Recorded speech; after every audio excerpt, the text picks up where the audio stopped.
आज जो डॉलर का रेट है तकरीबन 300 रुपया हो गया है। एक डॉलर 300 रुपये पाकिस्तानी के बराबर।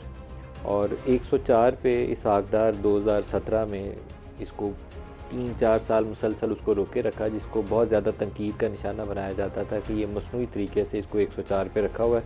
अगर अगर ये मार्केट डिटरमिनेंट हो तो पाकिस्तान में खुशहाली आ जाएगी।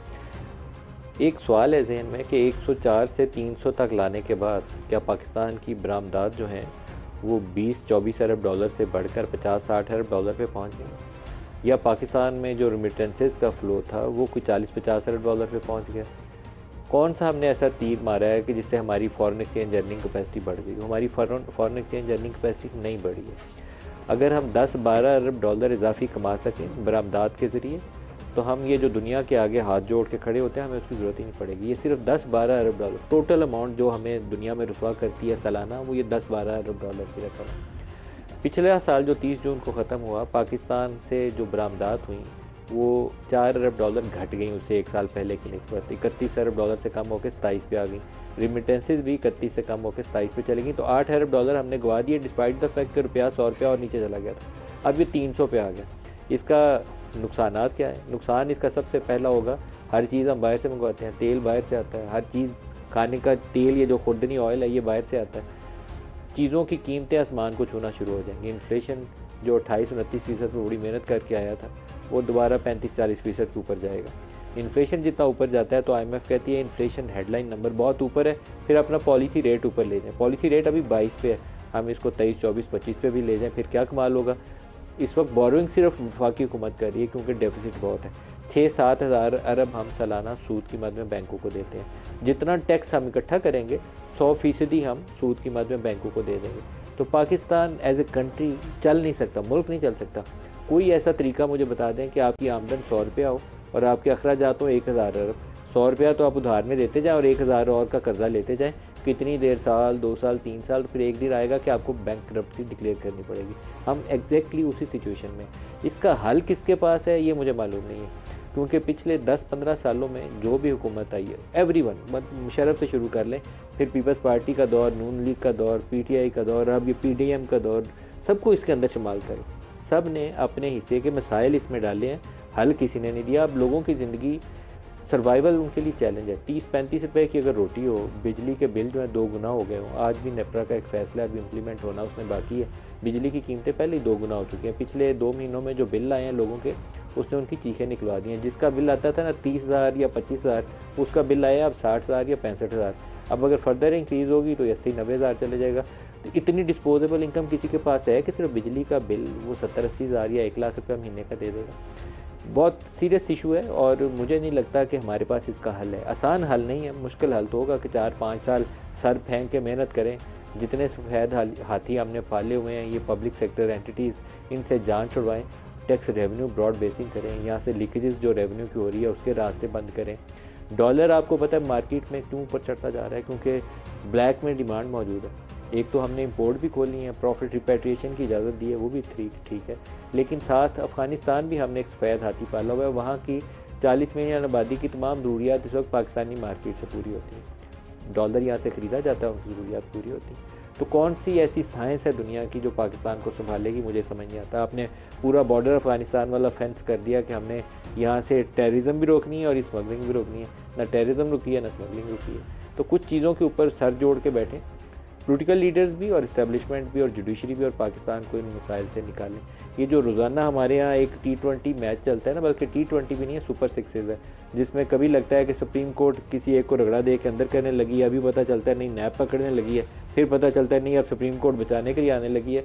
इससे हम आगे नहीं जा रहे, मुल्क को खोखला कर रहे हैं। तो खुदा के लिए इकट्ठे हो जाएँ, ये 24-25 करोड़ जो इस मुल्क में बसते हैं उसका सोचें और इसका हल निकालें। खबर साहब, आर्टिकल 48 सदर को जो इख्तियार देता है उसको मानना जाएगा, क्योंकि एक्ट इन्होंने अमेंड किया है, तो एक्ट तो कॉन्स्टिट्यूशन के ऊपर नहीं आता। तो कौन सी चीज़ दुरुस्त माने इस वक्त?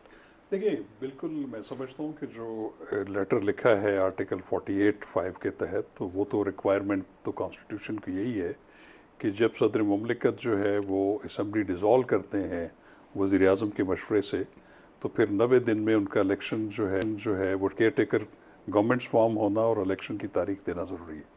लेकिन इसमें जो अभी जो गिवन सर्कमस्टांस है, जो अभी इलेक्शन कमीशन ने भी जो एक फ़ैसला किया है, क्योंकि लॉ उनको एम्पावर करता है, और इसमें ये भी कोई शक नहीं है कि जो आम कानून है उसका आइन के किसी शिक के ऊपर ओवर राइडिंग इफेक्ट नहीं हो सकता।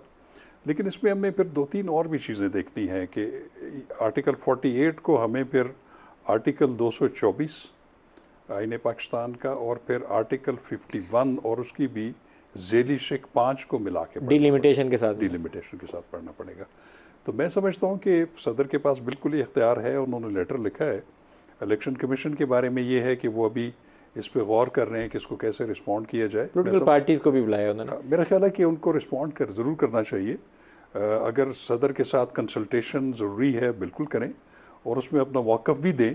और चूँकि वो जो आर्टिकल 51 की जो रिक्वायरमेंट है कि जब कोई भी नोटिफाइड होगी मरदमशुमारी और उसके बाद जो CCI की इजलास भी हुआ, तो फिर ये भी ज़रूरी हो जाता है कि वो जो हल्का बंदियाँ हैं नई मरदमशुमारी के मुताबिक कौमी असम्बली की, वो होनी भी ज़रूरी है।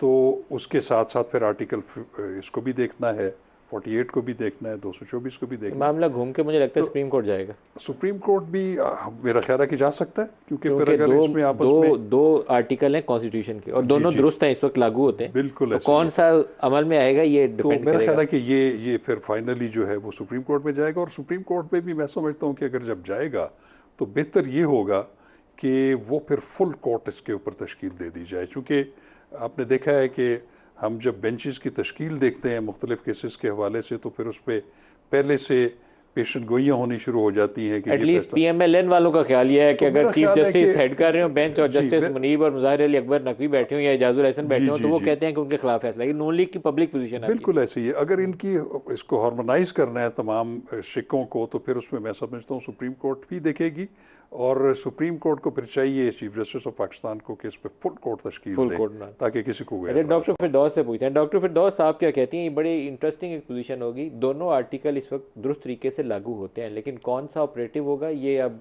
इन्हसार करता है या तो इलेक्शन कमीशन और सदर की मुशावरत पे, या फिर ये मामला सुप्रीम कोर्ट में जाएगा। बिस्मिल्लाहिर्रहमानिर्रहीम। सबसे पहले तो शाह खावर साहब के होते हुए मेरी ये मजाल कि मैं कोई कानूनी राय दे सकूं, लेकिन चूँकि मैं ये एक पब्लिक और पॉलिटिकल उसका नैरेटिव जो है वो तो आपको कन्वे कर सकती हूँ कि इस लेटर के बाद जो है वो ईवान सदर के अंदर जो पहले से बहुत सारे सवालिया निशानात थे, और PTI की सदारत उनके लेबल के साथ एक लगा हुआ ऐसा धब्बा था, तो सदर साहब को ख़बरों में रहने के लिए कोई ना कोई इस किस्म का मज़ाक़ा खेज़ इनिशिएटिव लेना होता है, जिससे वो चूँकि वो इनकी रिवायती ये बानी रहे हैं सोशल मीडिया की ना PTI में, तो ट्रेंड बनाना, ट्रेंड्स में रहना और ख़बरों को कैश करना और फिर सोशल मीडिया की स्क्रीन के ऊपर मनपसंद नैरेटिव बिल्ड कराना, ये उनका शोभा भी रहा और उन्होंने बड़े अच्छे तरीके से उसकी अदायगी भी करते रहे।